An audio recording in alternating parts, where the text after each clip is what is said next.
Sedangkan pergudangan yang menghadap ke Jalan Lingkar Magelang atau Jalan Urip Sumoharjo kini sudah menjadi ruko-ruko.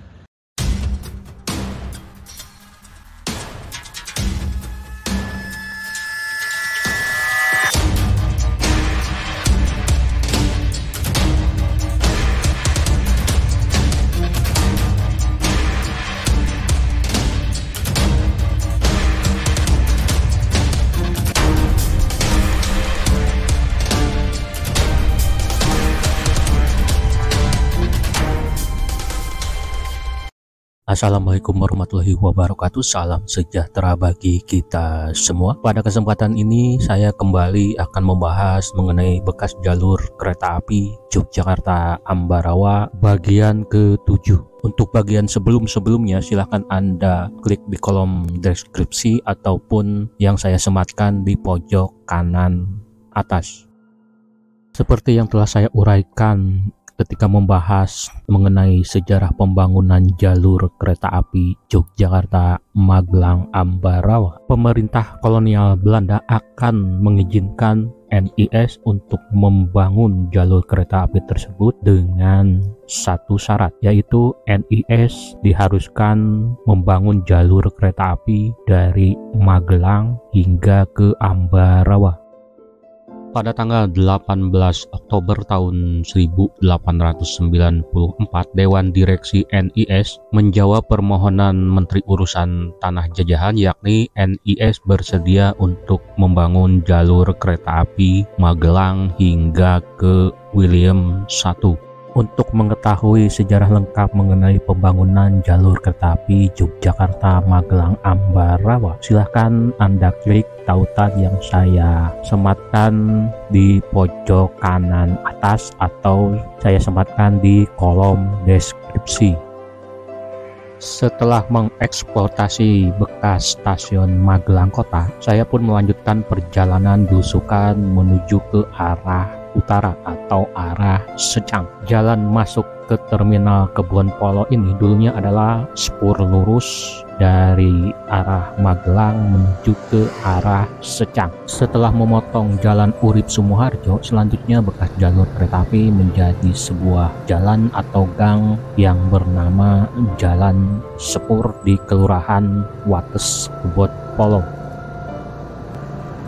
Bekas jalur kereta api kini sudah diaspal, di kiri kanannya sudah menjadi pemukiman warga ditumbuhi oleh rumah-rumah. Di daerah Kebon Sari 3 RW 01 Kelurahan atau Desa Gedung Sari masih bisa kita jumpai bekas tiang sinyal masuk dari arah Payaman menuju ke arah Magelang Kota. Bekas tiang sinyal ini hanya terdiri dari satu lengan saja.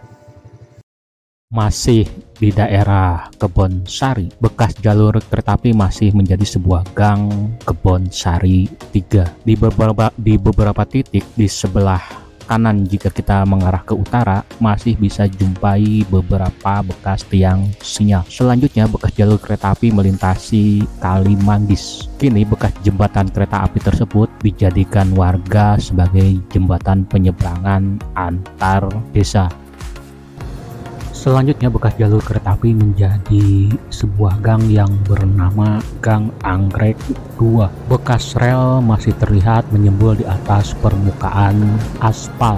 Bekas jalur kereta api di daerah ini kemungkinan dulunya adalah sebuah tanggul. Hal ini terlihat karena di sisi kiri dan kanan rumah-rumah warga berada di bawah gang ini. Selanjutnya bekas jalur kereta api memotong Jalan Kalimas 2. Setelah memotong jalan, kembali bekas jalur kereta api menjadi sebuah gang.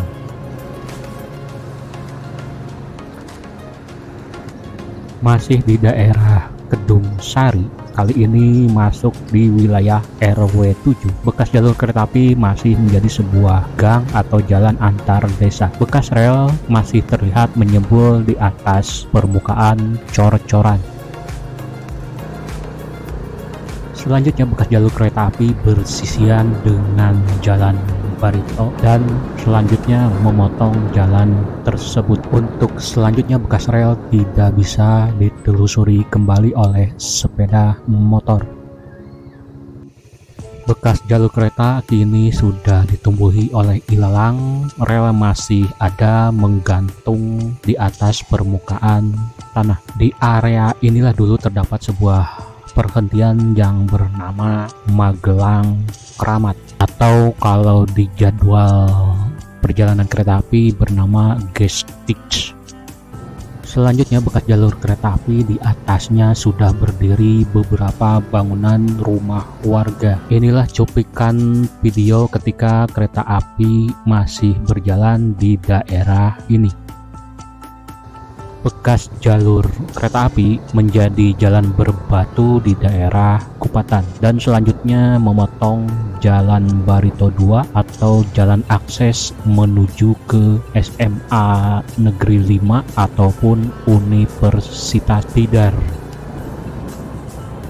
Setelah memotong jalan Barito 2, selanjutnya bekas jalur kereta api menjadi jalan lokomotif di daerah Kramat Utara, Magelang. Terdapat sebuah bekas jembatan kereta api yang melintasi Kali Manggis. Bekas jembatan tersebut oleh warga dijadikan sebagai jalan pintas dari Jalan Barito menuju ke pemukiman warga di daerah Jambe Wangi.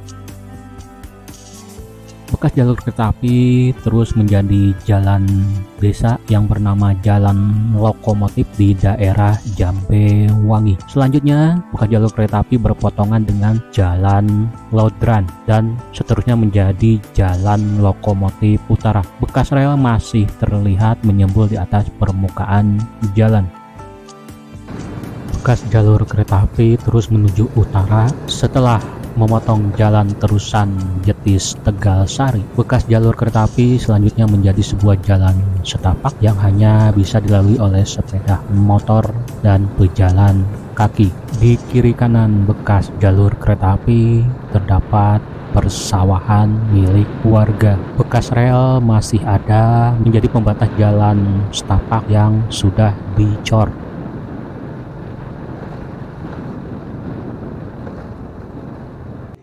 Di daerah Tegowanon Payaman, di sisi sebelah kanan arah utara dari bekas jalur kereta api, masih bisa kita jumpai bekas tiang sinyal masuk ke stasiun Payaman dari arah Magelang. Bekas sinyal masuk ini hanya terdiri dari satu lengan saja. Setelah sinyal masuk, bekas jalur kereta api masih menjadi jalan desa di wilayah Tegowanon RW 19.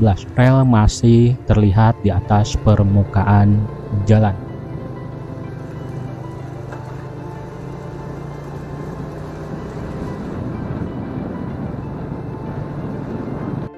Akhirnya saya tiba di bekas halte Payaman.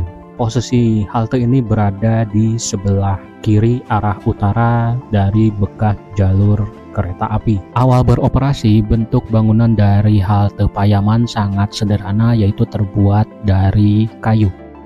Seiring dengan perkembangan zaman, bangunan-bangunan di lintas Yogyakarta, Magelang, Ambarawa direnovasi, termasuk dengan bangunan halte Payaman. Bangunan halte Payaman diganti dengan bangunan yang terbuat dari tembok. Pada awalnya, halte Payaman memiliki 2 buah jalur kereta api. Tetapi setelah bangunan stasiun direnovasi, jalur kereta api yang berada di halte Payaman menjadi 3 buah dan 1 menjadi sepur simpan atau sepur baduk. Halte Payaman menghadap ke arah timur, membujur dari selatan ke utara. Di sisi bangunan sebelah utara terdapat sebuah bekas loket. Kini bekas peron 1 dijadikan garasi mobil oleh warga sekitar. Di bangunan sisi sebelah barat masih bisa dijumpai sebuah jendela yang masih orisinil. Sedangkan di ujung bangunan sebelah selatan terdapat sebuah bangunan kecil yang dulunya dijadikan sebagai pos penjaga wesel.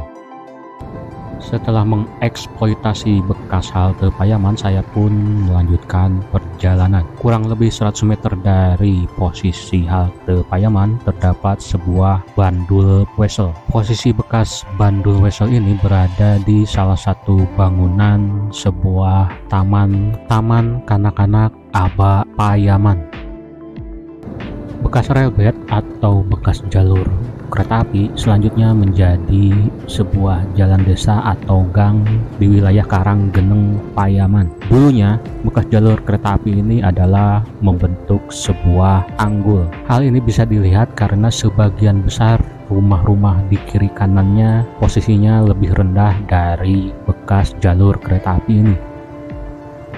Karena bekas jalur kereta api sudah tidak bisa dilalui lagi, akhirnya saya belok kiri menuju ke arah jalan raya. Dilihat dari bawah, ternyata saya melewati sebuah bekas jembatan kereta api. Jembatan ini melintasi sebuah kali kecil. Di sisi sebelah kiri dari bekas jembatan kereta api tersebut terdapat sebuah viaduk.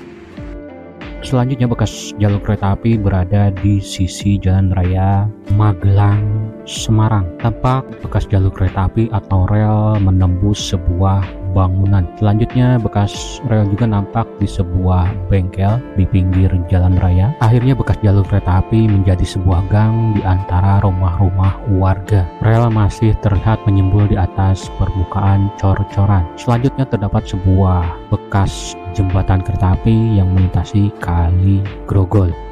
Selanjutnya bekas jalur kereta api berbelok tajam ke arah kanan dan selanjutnya membentuk belokan busur ke arah kiri. Hal ini dilakukan untuk menghindari gradien yang semakin tajam atau tanjakan yang semakin curam ke arah Secang. Selanjutnya bekas jalur kereta api memotong jalan raya Magelang, Semarang, tepatnya di wilayah Kewaluhan Madusari, Secang. Setelah melewati perumahan Pondok Asri 1, bekas jalur kereta api selanjutnya menjadi jalan setapak masih di wilayah Madusari, Secang. Setelah menjadi jalan setapak, selanjutnya bekas jalur kereta api berada di wilayah Desa Madu Reso. Bekas jalur kereta api memotong jalan alternatif Temanggung dan selanjutnya bekas jalur kereta api tidak bisa dilalui oleh sepeda motor ataupun jalan kaki. Bekas jalur kereta api selanjutnya berada di sebuah lapangan voli di daerah Daunan. Bekas rel kini menjadi sebuah jalan desa dan selanjutnya sudah tidak bisa ditelusuri oleh sepeda motor.